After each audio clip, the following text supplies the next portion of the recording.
From the CyberHub bunker and studio, you're tuning in to the CyberHub Podcast.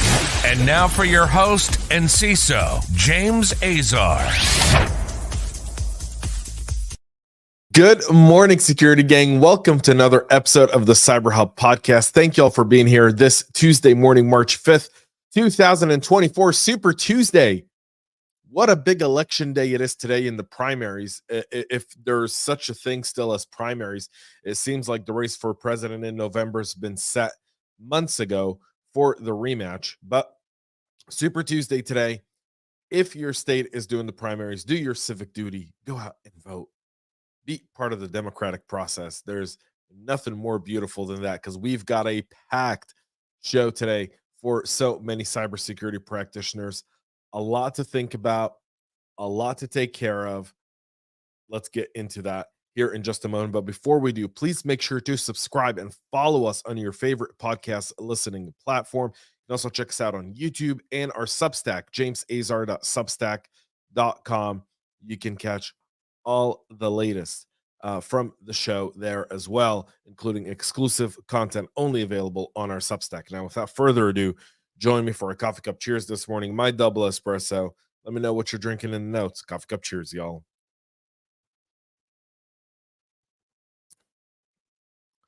Perfect temperature. All right.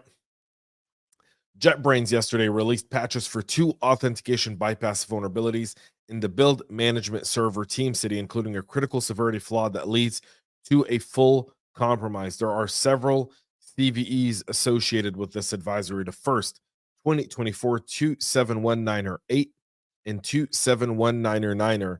The 27199 has a CVSS score of 9.8, and the 27199 has a 7.3. The security defects impact the web component of TeamCity and exist because of an alternative path and a path traversal issue, respectively.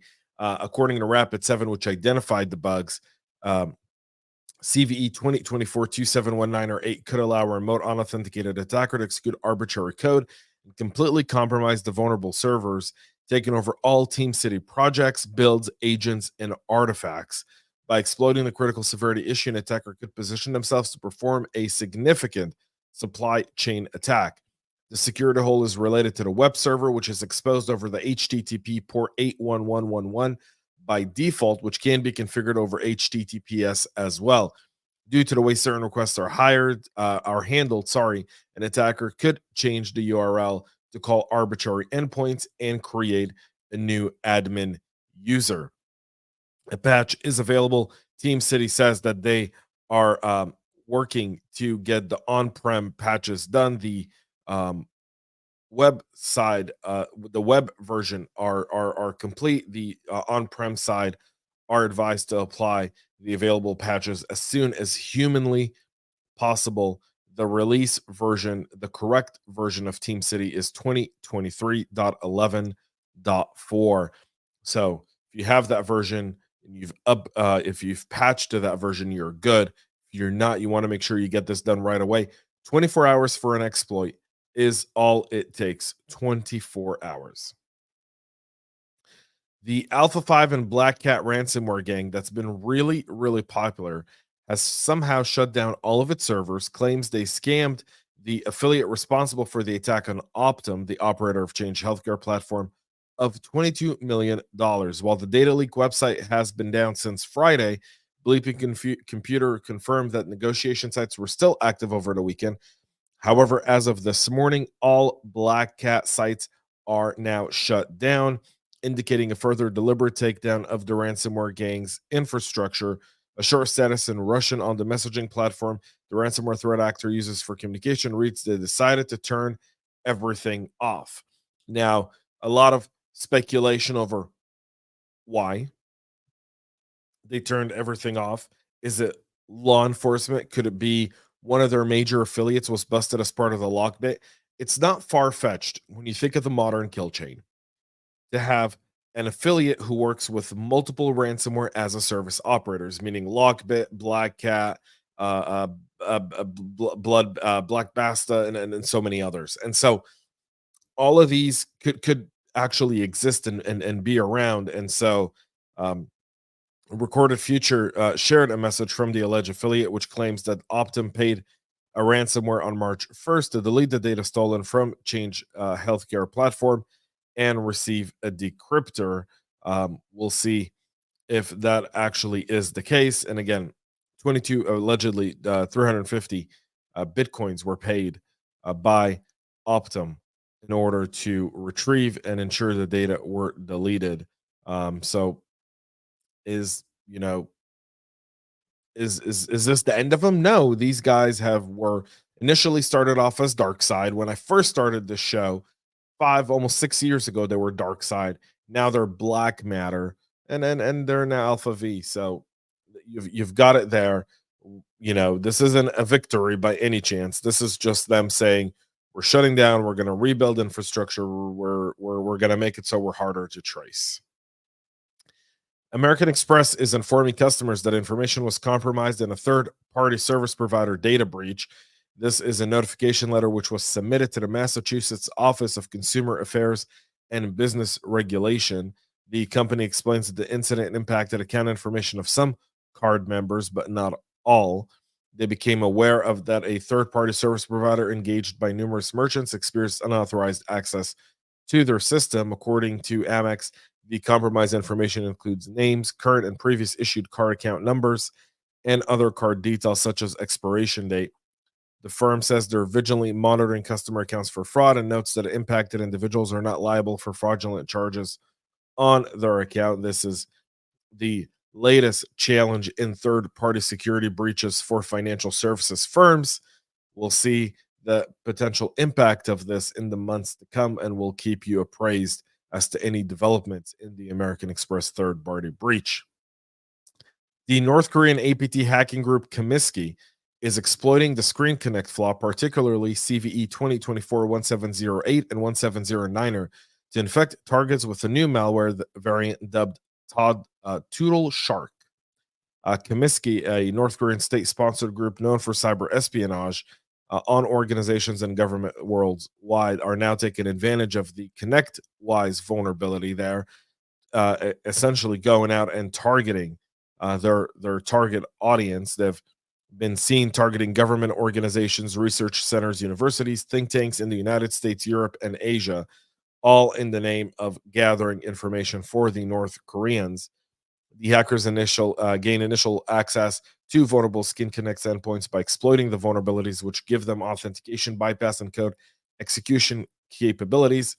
Once they establish that, then they use legitimate Microsoft binaries such as mshta.exe to execute malicious scripts like a heavily obfuscated VPS, blending its activities with normal system processes. Next, the malware changes the VBAW warning keys in Windows registry to allow macros to run on various Microsoft Word and Excel versions without generating notifications. It's routinely gathering system information, including host name, system config details, user accounts, active user sessions, network configurations, security software installed, all current network connections, and enumeration of running processes, and list installed software by parsing common installation path and Windows Start menu. It's a polymorphic malware all in all. It allows it to evade detection as such and really gain foothold and consistency and persistence in your environment. You want to make sure you follow the IOCs and TTPs here in order to make sure you're not fallen victim.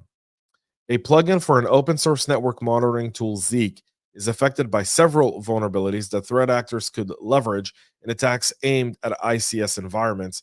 The existing of the vulnerability was disclosed by CISA.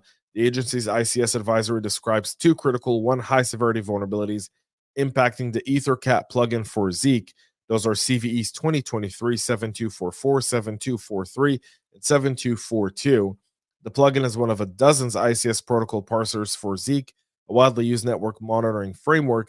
Zeek is designed to run on hardware, software, or cloud systems quietly and unobtrusively, observing network traffic for possible threats. According to the official Zeek website, the tool has more than 10,000 deployments worldwide, and it's a very popular security software suite, such as Security Onion, simply for its ability to bundle and integrate easily. Exploitation of the vulnerabilities involves the attacker sending specially crafted packets over a network monitored by Zeek. In some cases, this requires having access to the targeted organization's network, and also may be possible to conduct attacks directly from the internet there as well. So there's that. Pro-Hamas hackers have renewed the Bibi wiper malware attacks on Israeli organization in recent days. This involves 4 new variants of the malware that are able to evade antivirus engines, according to Virus Total. The Bibi malware is a wiper type malware designed to erase and corrupt data, and unlike others, whose purpose is to steal and manipulate, here they're really just, the idea is damage, take away, delete, corrupt, and so forth. And if you recall, when Russia started using wiper malware against Ukrainian organizations, I said it was only a matter of time before we'll see this somewhere else. After October 7th, the Bibi malware has been extremely popular with Hamas terrorist supporters. They're using it to corrupt systems. They're targeting all kinds of industries in Israel. It appears to be still active. They figured out how the Israelis are blocking it. They're trying new stuff. It's a cat and mouse game. So Bibi malware back. It's only a matter of time before we see it somewhere else. North Korea, again, in the headlines today after allegedly stolen South Korean microchip manufacturing technology secrets, prompting the National Intelligence Service in Seoul to call for better cyber defenses. The reports say the NAS accused North Korean cyber crime groups of compromising the servers of 2 separate unnamed microchip manufacturers in South Korea and stealing semiconductor designs and facility photos. This would be nothing new. This is likely North Korea selling the data to the Chinese, and the Chinese using the North Koreans as a distraction so that no one says you're stealing IP, which is a common complaint against China. And finally, the main intelligence directorate of Ukraine's Ministry of Defense claims it breached servers of the Russian Ministry of Defense and stole sensitive documents. As a result of the breach, the GUR claims to have obtained sensitive documents that contain secret service information, including software used by Russian Ministry of Defense for protecting and encrypting data, an array of secret service documents from the Russian Ministry of Defense, including orders, reports, directives, and other various documents circulated among 2,000 structural units of the ministry, information that allows establishing the complete structure of the system and its links, and data that helped identify senior heads of structure units of the Minoborny, as well as deputies, assistants, and specialists who use software for electronic document management called bureaucracy. Documents belonging to the Russian Deputy Minister of Defense, Timur Vadimovich Ivanov, were also released. The press release notes that the particular minister, Ivanov, has a significant role in the success of cyber attacks, though no actual details of the operations were omitted. So that's escalating. They've claimed to have infiltrated the Russian Center for Space, as well as the Russian Federal Air Transport Agency and the Russian Federal Taxation Services as part of the cyber warfare campaign launched by Ukraine on Russia. So there's that. That's it for our show this morning. We'll be back tomorrow, 9 a.m. Eastern, live with all the latest and greatest. Please make sure to check out our social media channels.